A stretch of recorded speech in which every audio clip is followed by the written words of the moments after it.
Our top story, well, Hong Kong might finally see some calm after days of massive protests, rallies and violence. A few hundred protesters now remain on the streets, and reports say that protesters have ended occupying the highway outside the Parliament building. Yesterday, nearly 2 million people took to the streets of Hong Kong to protest the contentious extradition bill. Protesters are now demanding that the city's chief executive, Carrie Lam, should step down.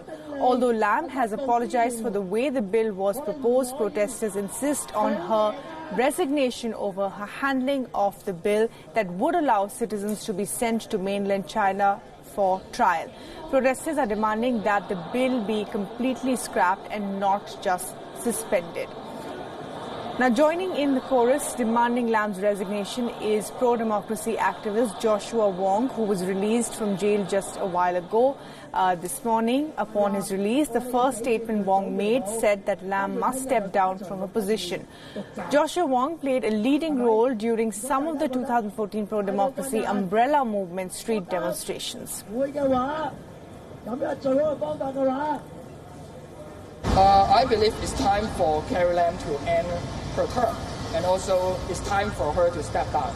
And it's hard for us to believe the liar, which means Carrie Lam, will really suspend the proposal forever. What we ask for is fully withdraw the evil law.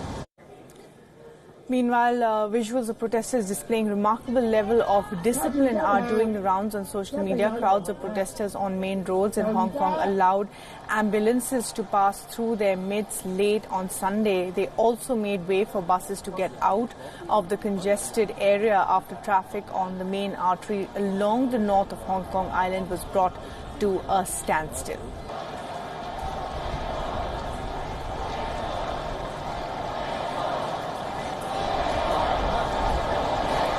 And these are live visuals we're getting this morning from Hong Kong of those peaceful protests continuing, even though they have subsided substantially. Nearly 2 million people were out on the streets yesterday asking for Carrie Lam to step down. She's apologized for the way she handled the protest.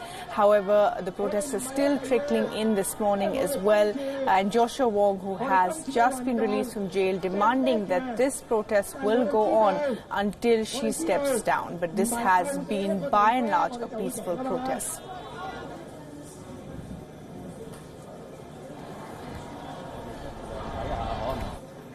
Well, let's move on to other news now. And 3 years ago, Barack Obama declared India a quote-unquote major defense partner. Now, the U.S. under Donald Trump is considering giving India the status of a NATO ally. The North Atlantic Treaty Organization, or NATO, is an alliance of 29 countries from North America and Europe. Besides member countries, NATO designates some countries such as Pakistan as a major non-NATO ally. China and Russia are not NATO members, but unlike China, Russia is part of NATO's Partnership for Peace program. In April, a bipartisan group of U.S. lawmakers moved a bill in the lower chamber of the U.S. legislature. It sought to advance the U.S.-India strategic relationship by adjusting U.S. domestic law in order to allow the U.S. to share sensitive military hardware and technology with India.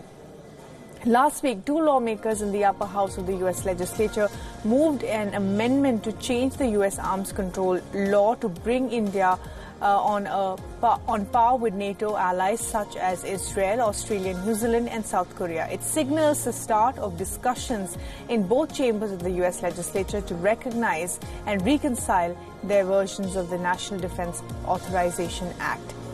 In recent years, India and the U.S. have signed 2 key pacts. One, the Logistic Exchange Memorandum of Agreement, also known as LEOMA, and the COMCASA, or the Communications Compatibility and Security Agreement. A third pact called the Basic Exchange and Cooperation Agreement, or BECA, is in the works as well.